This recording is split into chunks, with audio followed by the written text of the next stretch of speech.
Jesus said, the kingdom of God has come. That was 2,000 years ago, and yet people are still dying. Nations are still at war. And some prayers seem to go unanswered. And at times, the church ends up hurting the very people it was supposed to help. So I think we need to be willing to ask this question and to ask it honestly. If Jesus brought the kingdom, why does the world still look like he didn't?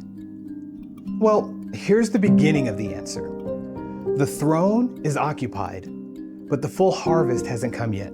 And listen, I know how that sounds. It sounds like I'm trying to explain away a promise that failed. But this isn't something I just invented or that Christians invented. It's actually what Jesus told his followers to expect. You know, at the beginning of his ministry, Jesus said, the kingdom of God has come near. But then later he taught his followers to pray, your kingdom come, your will be done on earth as it is in heaven. So which is it? Has the kingdom already come, or are we still waiting for it? That tension, it's not a problem. It's actually the clue. I'm Sean Christopher Taylor. I'm a pastor and a writer, and this channel is about recovering the kingdom, rebuilding faith, and following Jesus beyond just a shallow religion. So let's begin with what Jesus actually meant by the kingdom of God. When Jesus talked about the kingdom, he wasn't mainly talking about a place that people go when they die. He was talking about the reign of God coming into the world. God's rule, God's authority, God setting things right. And you know, wherever that reign confronted the things that were destroying people, things began to change. The sick were healed, demons were driven out, sinners were forgiven. People who had been pushed to the margins of society were welcomed back in. Jesus even said, if I drive out demons by the finger of God, then the kingdom of God has come upon you. So the miracles weren't just impressive acts. They were signs. They showed what happens when the rule of God confronts sickness, confronts oppression or sin, and even death. But here's the part we can't ignore. Not everyone was healed, and no healing was permanent. Let's take Lazarus, for example. Jesus raised him from the dead, but Lazarus eventually died again. So the miracles were real. The kingdom really had arrived, but the miracles weren't the whole thing. They were a preview of where all of this was going. So in Mark chapter 4, Jesus compares the kingdom of God to seed scattered on the ground. The seed goes into the soil, then it grows slowly and in stages, and eventually the harvest comes. And that matters because Jesus was telling us that the kingdom was genuinely present, but not yet complete. So the seed is real, but the seed isn't the harvest. The beginning is real, but the beginning isn't the end. Seed time and harvest, it helps us to explain how the kingdom grows, but they don't tell us who is actually on the throne, because every kingdom needs a king. And Jesus wasn't only announcing that God was doing something. He was making a claim about himself. He was claiming a throne. The religious leaders, they rejected him. His followers, they all scattered, and Rome executed him. You know, the cross, it looked like evidence that Jesus had lost. And for a moment, it looked like the whole thing was just over. But then God raised him from the dead. And his resurrection, it changed the meaning of everything that had happened. Jesus hadn't been defeated. The cross didn't end his mission. He was actually alive. And when he ascended, he was exalted to the Father's right hand as Lord and as Messiah. You see, Jesus isn't waiting to be king someday.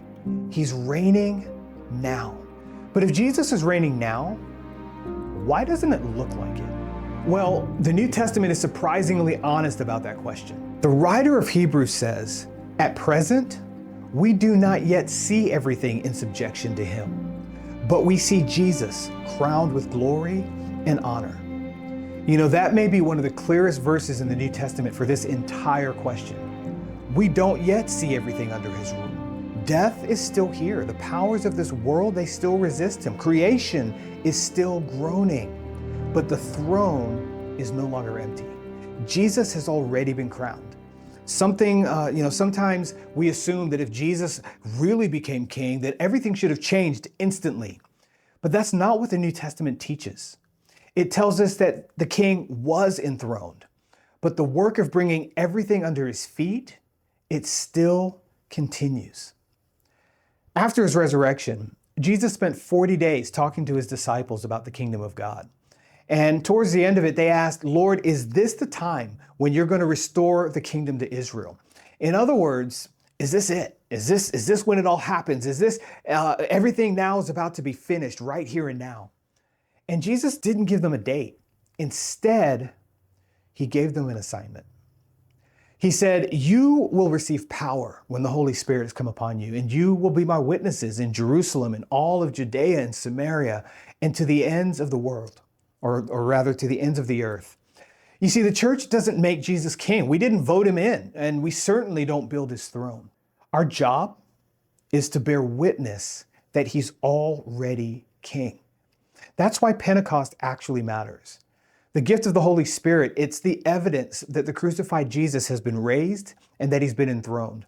The Spirit was sent to empower the church to proclaim that Jesus is Lord, to change lives, and to form a people whose lives are supposed to show the world what the reign of Jesus actually looks like. So our message, it's not just one day everything will be better. No. Our message is Jesus is Lord now. So be reconciled to God. Turn from every rival allegiance and trust the King. Begin learning to live under his reign. But all of this means that we also have to be honest about something else.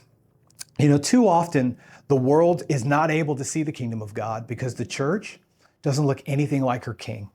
And I don't say that lightly. I can't explain every unanswered prayer, and I can't take every painful thing that's happened to you and turn it into just this neat Bible lesson. But I also won't tell you that the harm done by a church was somehow God secretly working beneath the surface for your good. Absolutely not. When the church protects powerful people, when it manipulates truth and silences vulnerable people or excuses abuse, that is not the kingdom of God. That's sin, and it's evil, and it needs to be confronted. The fact that the harvest hasn't yet come, it can explain why suffering still exists in the world. But it doesn't excuse the church when she misrepresents Jesus and his kingdom.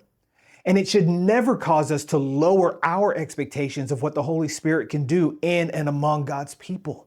So then if that's true, what should we expect to see? Well, not perfection, but we should see signs.